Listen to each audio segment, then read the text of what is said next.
সালে ইউটিউব থেকে আয় করার কথা ভাবছেন? তাহলে একটা কথা বলি, পুরনো যা কিছু জানতেন সব মাথা থেকে ছেড়ে ফেলতে হবে।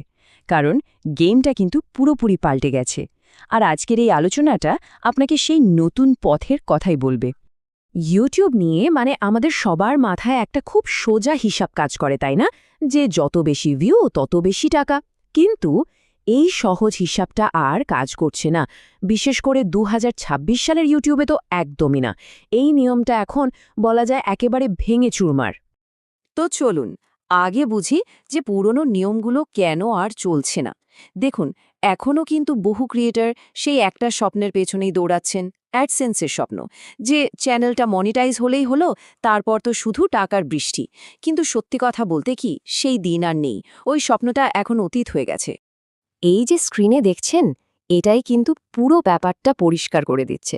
আগে ব্যাপারটা ছিল একদম দাড়িপাল্লার মতো, একদিকে ভিউ আরেকদিকে টাকা, সিম্পল।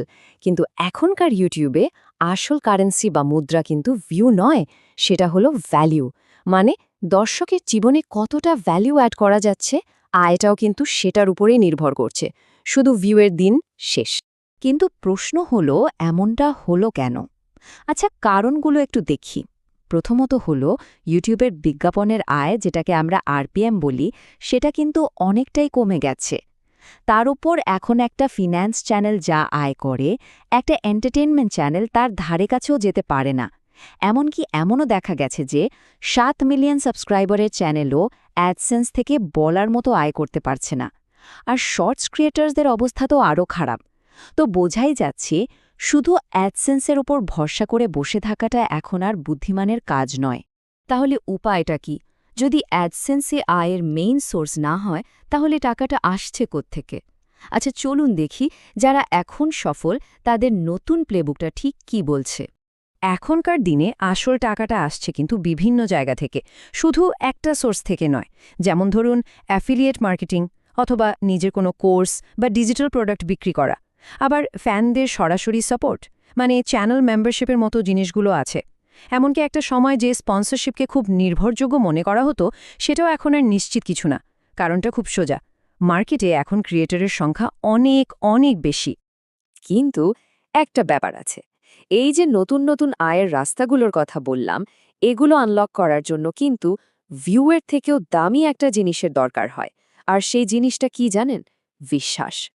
কিন্তু আসল প্রশ্নটা তো এখানেই, তাই না? অ্যাফিলিয়েট লিঙ্ক দেওয়া বা কোর্সের কথা বলা, এগুলো তো অনেকেই করে। কিন্তু দর্শকদের মনে কিভাবে সেই জায়গাটা তৈরি করা যায়, যাতে তারা সত্যি কোনো ক্রিয়েটারের কথায় ভরসা করে কিছু কেনে? সেই গোপন চাবিকাঠিটা আসলে কি? উত্তরটা হলো একটা শক্তিশালী পার্সোনাল ব্র্যান্ড। যখন দর্শকরা কোনো ক্রিয়েটারের উপর ভরসা করে, তার বলা কথায় বিশ্বাস রাখে, ঠিক তখনই কিন্তু তারা তার রেকমেন্ড করা কোনো প্রোডাক্ট বা কোর্স কেনে। এই বিশ্বাসটাই হচ্ছে আজকের ইউটিউবের আসল কারেন্সি। ভিউ নয়, ক্লিকও নয়, বিশ্বাস। আর দেখুন, এই বিশ্বাসটা কিন্তু রাতারাতি তৈরি হয়ে যায় না। এটা একটা লম্বা প্রসেস। প্রথমে এমন কন্টেন্ট বানাতে হবে যা সত্যিই মানুষের কাজে লাগে, মূল্যবান কন্টেন্ট। এরপর ধীরে ধীরে সময়ের সাথে সাথে দর্শকের আস্থা অর্জন করতে হয়। যেমনটা এই সোর্সের ক্রিয়েটর বলছিলেন, তার নিজের এই ফেস ভ্যালু বা পরিচিতি তৈরি করতে ৮ বছর সময় লেগেছে। আর যখন এই বিশ্বাসটা তৈরি হয়ে যায়, ঠিক তারপরেই তার করা যে কোনো সুপারিশ দর্শকের কাছে গুরুত্বপূর্ণ হয়ে ওঠে। আচ্ছা, ইউটিউব নিয়ে আরও একটা পুরনো উপদেশ আমরা সবাই শুনেছি, কনসিস্টেন্ট থাকো, রোজ ভিডিও দাও। কিন্তু বিশ্বাস করুন, ২০২৬ সালে এসে শুধু এইটুকু করলেই আর চলবে না। চলুন দেখি কেন। ব্যাপারটা অনেকটা ফ্যাক্টরির মতো দৌড়ানো বন্ধ করার মতো। ফোকাসটা এখন কোয়ান্টিটি থেকে পুরোপুরি কোয়ালিটির দিকে চলে এসেছে। রোজ একটা মোটামুটি মানের ভিডিও দেওয়ার থেকে সপ্তাহে একটা দুর্দান্ত ভিডিও বানানো এখন অনেক বেশি জরুরি। এমন ভিডিও যা দর্শকদের মনোযোগ একেবারে আটকে রাখে। কারণটা খুব সোজা, ইউটিউবের অ্যালগোরিদম এখন চলে এঙ্গেজমেন্টের ওপর। এর মানে কি? হলো একটা ভিডিওতে যত বেশি লাইক, কমেন্ট, শেয়ার আসবে আর যত বেশি সময় ধরে মানুষ ভিডিওটা দেখবে, অ্যালগোরিদম ততই সেই ভিডিওটাকে ভালোবাসবে, আর ভালোবেসে সেটাকে আরও লক্ষ লক্ষ নতুন দর্শকের কাছে পৌঁছে দেবে। এই কারণেই তো দেখবেন এখন প্রায় সব বড় ক্রিয়েটরই ভিডিও শেষে লাইক আর কমেন্ট করার জন্য অনুরোধ করেন। তো আমরা বেশ কয়েকটা জরুরি পয়েন্ট নিয়ে কথা বললাম, পার্সোনাল ব্র্যান্ড, এঙ্গেজমেন্ট, নতুন আয়ের রাস্তা, কিন্তু এই সব কিছুকে একসাথে বেঁধে রাখে বা বলা যায় চালনা করে মাত্র একটা জিনিস, আর সেটাই হলো সাফল্যের আসল চাবিকাঠি। তাহলে সেই মূল জিনিসটা কি?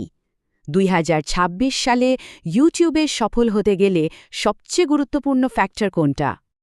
এক কথায় উত্তরটা হলো স্কিলস বা দক্ষতা। এটাই হচ্ছে আসল কথা। দেখুন, সময়ের সাথে প্ল্যাটফর্ম বদলাবে, নতুন নতুন ট্রেন্ড আসবে, আবার চলেও যাবে, কিন্তু যে স্কিলগুলো অর্জন করা হবে সেগুলোই শেষ পর্যন্ত টিকিয়ে রাখবে। এই স্লাইডটা কিন্তু খুব জরুরি। কি স্কিলসের কথা বলা হচ্ছে? যেমন গল্প বলার আর্ট বা স্টোরি টেলিং, আধুনিক ভিডিও এডিটিং জানাটা মাস্ট। ধরুন এইচডিআর ভিডিও এডিট করা বা ক্যাপকাটের মতো অ্যাপের নতুন ট্রেন্ডিং ফন্টগুলো ব্যবহার করা। এর সাথে আছে ভালো সাউন্ড ডিজাইন আর অবশ্যই আকর্ষণীয় থাম্বনেল বানানো। এই স্কিলগুলো ছাড়া এখন এগোনো প্রায় অসম্ভব। আর ভাবুন তো, সোর্সে বলা হয়েছে যাদের 10 মিলিয়ন সাবস্ক্রাইবার আছে তারাও কিন্তু এখনও নতুন নতুন এডিটিংয়ের কৌশল শিখছে। এই কথাটা একেবারে মনে গেঁথে নেয়ার মতো। যেদিন কোনো ক্রিয়েটর ভাবে আমি তো সব জানি, আমার আর নতুন কিছু শেখার নেই, সেদিন থেকেই কিন্তু তার পতনের কাউন্টডাউন শুরু হয়ে যাবে। ইউটিউবে টিকে থাকার একটাই রাস্তা, আর সেটা হলো ক্রমাগত শিখে যাওয়া। তাহলে শেষ করার আগে এই প্রশ্নটা সবার জন্য। ভাবুন তো, 2026 সালের যে ট্রেন্ডগুলো নিয়ে আমরা এত কথা বলছি, 2030 সাল আসতে আসতে সেগুলো হয়তো ইতিহাস হয়ে যাবে। কিন্তু কিছু জিনিস কিন্তু বদলাবে না, যেমন ভালো গল্প বলার ক্ষমতা, ভালো এডিটিং আর দর্শকের সাথে একটা কানেকশন তৈরি করার স্কিল। এই দক্ষতাগুলো কিন্তু চিরকালই মূল্যবান থাকবে। প্রশ্নটা হলো, সেই দীর্ঘমেয়াদী স্কিলগুলো তৈরির দিকে মনোযোগটা দেওয়া